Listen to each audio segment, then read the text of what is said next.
Aujourd'hui, le 6 du mois de Tevet, il y a un Rav que tout le monde connaît, Rabbi Chaim de Tzanz, son fils aîné, Rabbi Yecheskel Shraga de Shinave. C'est un Rav connu dans le monde de la Torah. C'était donc le fils de Rabbi Chaim de Tzanz. Donc c'était un tzaddik gamour, d'accord.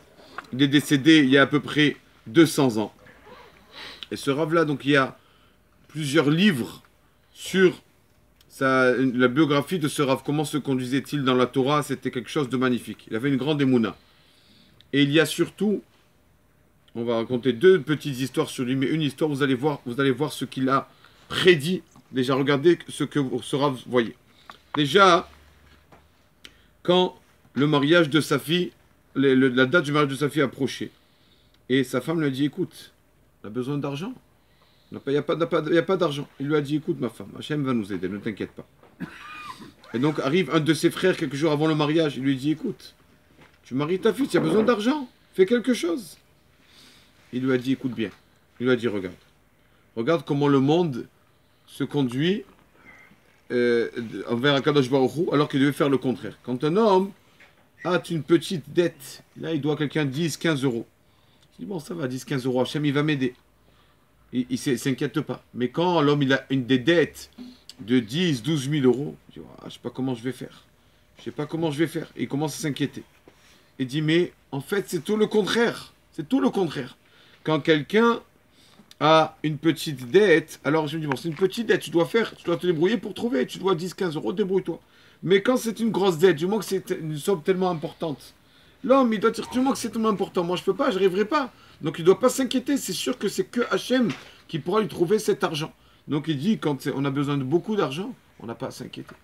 Quand c'est une petite somme, oui, bon, on doit faire ce qu'on peut faire. Mais une grosse somme, on sait qu'on ne peut rien faire.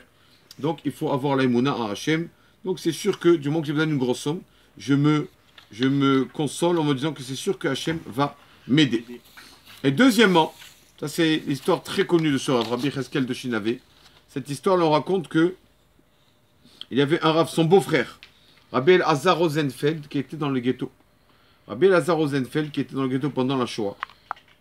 Et arrive l'élève du beau-frère de Rabbi Yecheskel, donc l'élève de Rabbi Elazar, il commence à pleurer. Il dit, pourquoi tu pleures, mon fils? Il lui a dit, Rabbi, ils sont en train là-bas, ils sont en train de fêter quelque chose. Il lui a dit, qu'est-ce qu'ils sont en train de fêter? Il lui a dit, ils sont en train de fêter l'anniversaire de Hitler, il marche chez moi. Ils sont en train de fêter son anniversaire. Alors Rabbi Elazar, il a dit, écoute, comme je vois que tu as la peine, je vais te raconter quelque chose. Mon beau-frère, donc Rabbi Yecheskel de Shinave, c'est où là aujourd'hui, Sitevet. Mon beau-frère, je me rappelle qu'il y a 50 ans, j'ai étudié la Torah un jeudi soir. Jeudi soir, tard, l'El Shishi, Chatzot Laila, l'été minuit. Et mon beau-frère qui rentre dans le Beth Midrash comme ça, il ouvre la porte et qui dit, priez s'il vous plaît, faites Tehillim. Et pourquoi? Qu'est-ce qui se passe? Qu'est-ce qui t'arrive? Alors il nous a dit, sachez que vient de naître une personne, un Allemand qui vient de naître, non, Bestrich, c'est pas Autrichien. Un Autrichien, exactement. Un Autrichien vient de naître un bébé autrichien qui peut nous faire beaucoup de mal. Et s'il réussit, il peut nous faire plus de mal qu'Aman. Comme ça. Donc, demandez à Hachem qu'il ait pitié de nous, qu'il enlève ce décret.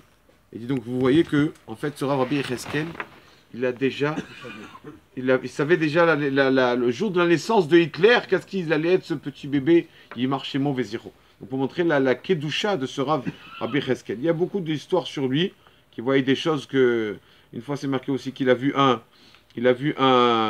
une âme qui était réincarnée, et il lui a dit, dis-moi, comment tu es arrivé à venir, toi l'âme, dans ce monde pour qu'on te répare? Il lui a dit, tu sais Rabbi Yecheskel, je vais te raconter, Rabbi Yecheskel. C'était vendredi soir. Et à un moment, dans le ciel, les anges ont dit « Silence !» On demandait le silence. Pourquoi le silence? Parce que tu allais faire Kiddush. Il lui a dit, quand toi, Rabbi Yecheskel, tu fais Kiddush, dans le monde, on se tait pour écouter ton Kiddush. Quand il a dit ça, il a eu honte par modestie, Rabbi Yecheskel. Bon, il a rien dit, mais il y avait son élève à côté qui a vu ça et qui a marqué cette histoire. Donc c'était un Rav hors pair, le fils de Rabbi Chaim de Tzanz, Zeroto Yagad Aleinu, Amen.